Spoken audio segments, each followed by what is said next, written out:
Terima kasih Bapak Ibu, teman-teman, saudara-saudara saya dari PRS, Pak Sekretaris, Ibu yang baru kebetulan dia salah satu stafnya Ibu Yopita, ya. Jadi pertama apa yang saya lihat di media, saya tidak kaget membaca. Saya tidak kaget membaca. Saya hanya mau meluruskan karena apa yang disampaikan Ibu Yopita, Ibu Kabit itu sama sekali tidak benar. Kalau saya dituduh meminta uang atas nama bupati, tidak pernah saya lakukan soal itu. Sekali lagi, tidak pernah saya lakukan soal itu. Apalagi kan saya tahu aturannya ini apa, ini GPM, ya kan? GPM kan sudah ada harga headnya, ya kan? Jadi itu tidak mungkin kita melakukan. Jadi GPM ini ada dua macam. Yang sementara berjalan sekarang itu namanya GPM mandiri. Kemudian ada namanya GPM serentak. Yang serentak itu 2 kali per tahun. Itu dilaksanakan pada hari menjelang keagamaan. Dan itu ada anggarannya dari provinsi. Sekali lagi ada anggaran dari provinsi. Dan itu tidak pernah saya tahu. Dia semua yang tahu. Dan memang saya pernah katakan, kalau anggaran dari provinsi ada honornya oleh siapapun juga, termasuk pejabat yang ada di Kabupaten Toraja Utara, apakah bupati, apakah wali bupati, apakah seda, apakah asisten, kalau ada honornya tolong dikasih. Ya, sekali lagi tolong dikasih. Tapi menyangkut soal GPM mandiri, tidak pernah saya katakan itu karena saya tahu betul itu bahwa itu mandiri. Ya kan? Sekali lagi itu mandiri. Jadi apa yang disampaikan itu sama sekali tidak benar. Persoalan dikatakan bahwa tidak dilibatkan. Bagaimana dilibatkan sementara mereka tidak pernah mau temui kita?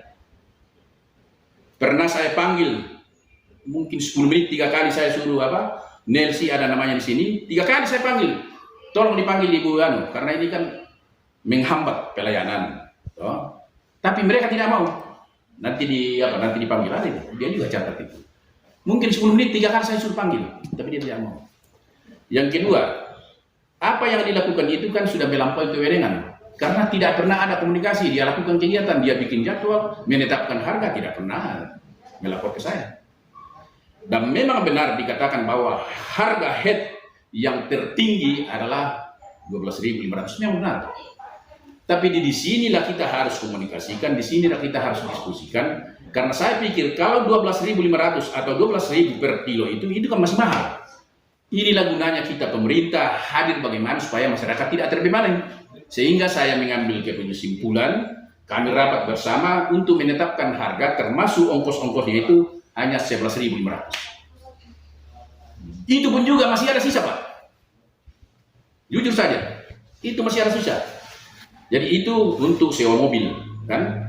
Dan untuk makanan mereka yang bertugas. Itu pun juga masih ada sisa. Apalagi kalau naik lagi. Iya kan? 12.000 itu masih sisa, Pak. Setelah kami hitung, kami rapat bersama dengan semua staf di sini, Pak Sekretaris. Itu masih ada sisa. Kalau 11.500. Ini yang saya pertimbangkan. Dan disinilah kehadiran kita pemerintah, bagaimana supaya kalau masih bisa kita pertimbangkan untuk meringankan masyarakat. Kenapa saya tidak libatkan? Bukan saya tidak libatkan. Dia yang tidak mau melibatkan diri kalau ada saya. Ini kan pertanyaan.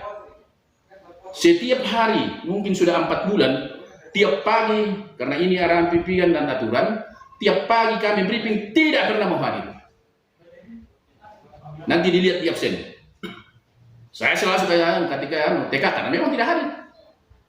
Jadi biar dia datang, tidak mau hadir di sini. Nah, kira-kira bagaimana?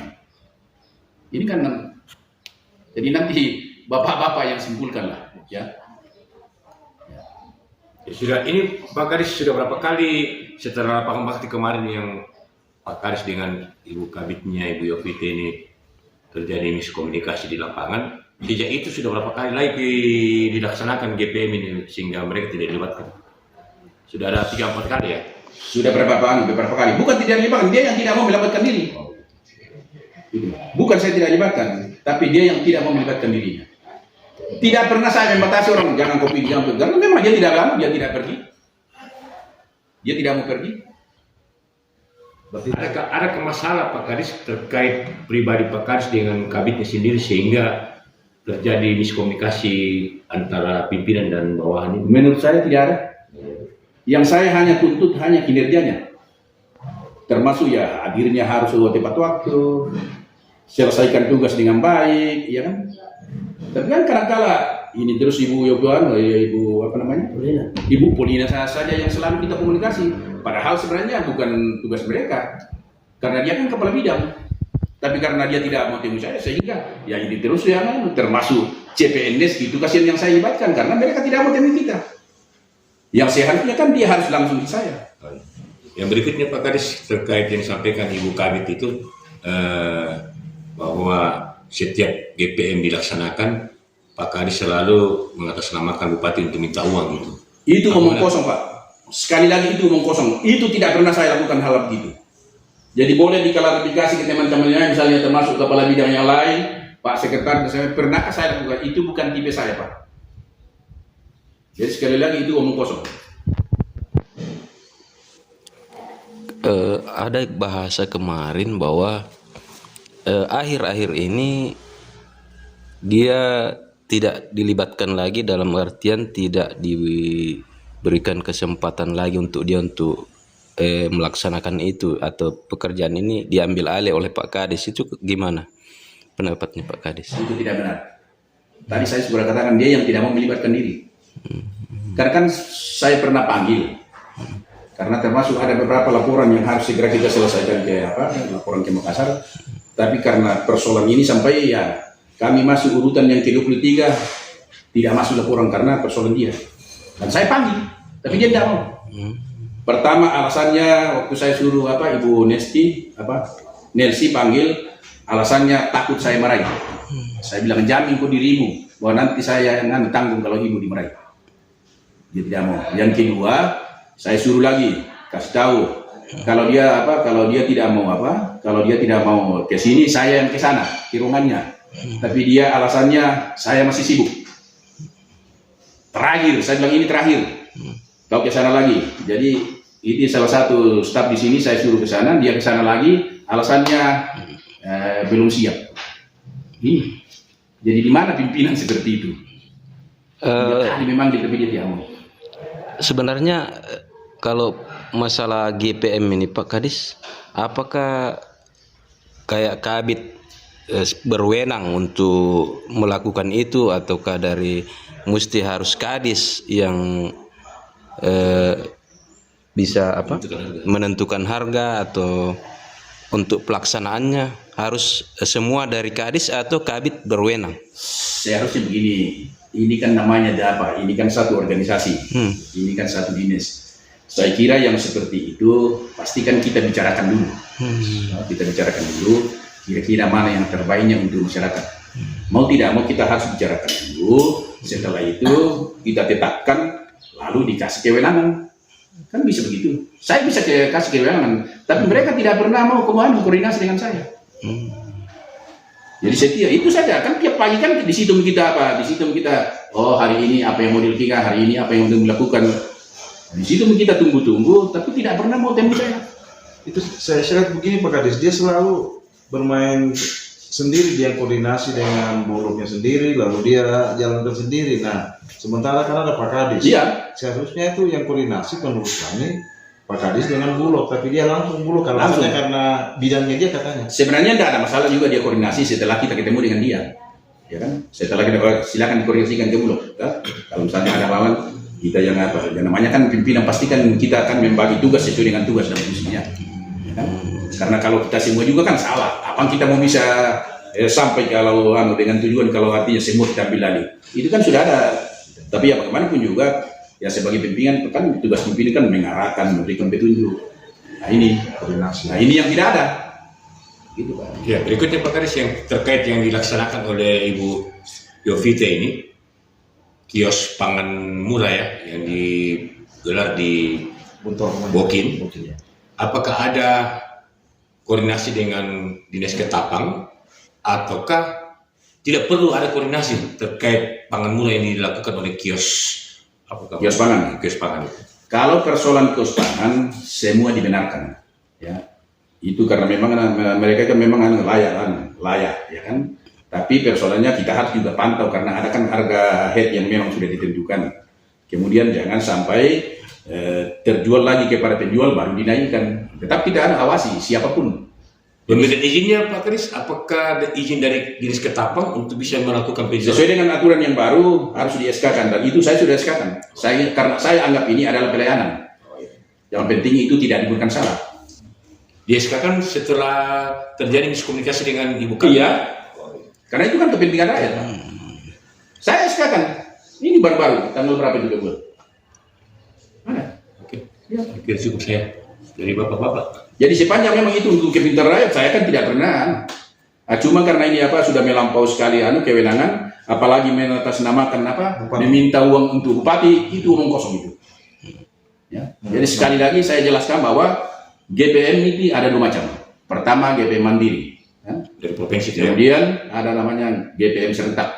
Jadi itu hanya 2 kali setahun pada hari-hari besar. Dan itu ada anggaran dari provinsi. Anggaran ini juga tidak pernah saya tahu seperti apa tidak pernah tahu.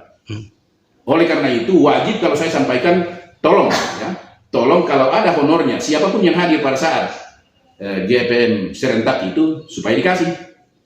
GPM serentak ini GPM mandiri maksudnya itu Pak? Bukan, lain mandiri lain serentak. Serentak itu hanya 2 kali setahun pada saat hari-hari besar. Itu dari provinsi. Dari provinsi. Kalau GPM serentak? Oh tidak ada honornya itu. Berarti tidak ada yang dilaksanakan ya? Ya. Kalau GPM mandiri kapan dilaksanakan dia? Ini yang sementara jalan. Ini berapa sekali sebulan atau berapa kali? Kalau sekarang itu tergantung keadaan. Karena kita harus juga komunikasi dengan camat, komunikasi dengan Lembang, baru kita kasih. Yang dilaksanakan ini Pak Kadis Ketapang ini sudah menjangkau semua kecamatan 21 kecamatan ya? Kalau yang jauh belum. Karena kita prioritaskan dulu rantai PAU, termasuk kan Kodim juga kan sudah laksanakan sekarang Polres supaya untuk mempercepat ini. Baru Puriningalo belum masuk ya? Belum. Dende juga belum ya? Belum. Karena ini persoalan karena ini kan mandiri itu yang tadi, jadi kita harus yang jauh ini kita harus pikirkan karena ujung-ujungnya kan kembali juga ke masyarakat. Termasuk kan yang dinaikkan itu kalau ke sana kira-kira berapa sewa mobilnya, ya kan, jadi kita harus analisa betul supaya jangan masyarakat merasa dibebani. Jadi rata-rata semuanya per 3 ton ya Pak? Tergantung. Jadi ada yang minta 6 ton, ada yang 3, tapi rata-rata sekarang yang kami jalankan itu contoh yang karena Lembang-Lembang, jadi masyarakat Lembangnya kan sudah perkirakan masyarakatnya. Jadi kita kasih 3 ton. Soal terakhir Pak Kadis, saya lupa. Kan kemarin di lapangan Bakti waktu terjadi perdebatan dengan Ibu Kabit, kemarin kan jualnya 57.000 ya per 5 kg. Nah, dia jual kemarin itu 60 per kilogram, per 5 kg. Per 5 kg berarti 12.000. Iya 12.000. Ya. Yang sekarang ini Pak Kadis turunkan menjadi? Saya turunkan 500, berarti 11.500. Oh, iya. Sejak itu. Karena setelah kami hitung-hitung, dan awalnya memang saya sudah sampaikan sama Ibu saya bilang kasih tahu, jangan dijual 11.000, 12.000. Karena itu kan membebani. Nah inilah tugas kita hadir, bagaimana supaya masyarakat tidak terbebani. Nah ternyata setelah kami rapat, tapi memang mereka tidak mau hadir, kami hitung sehingga kami tetapkan 11.500. Ini khusus beras ini Pak Kadis, respon masyarakat bagaimana kondisi berasnya ini? Bagus ya, kualitasnya bagus? Bagus. Semua masyarakat kata bagus. Kualitas medium ya? Ya, medium. Oke.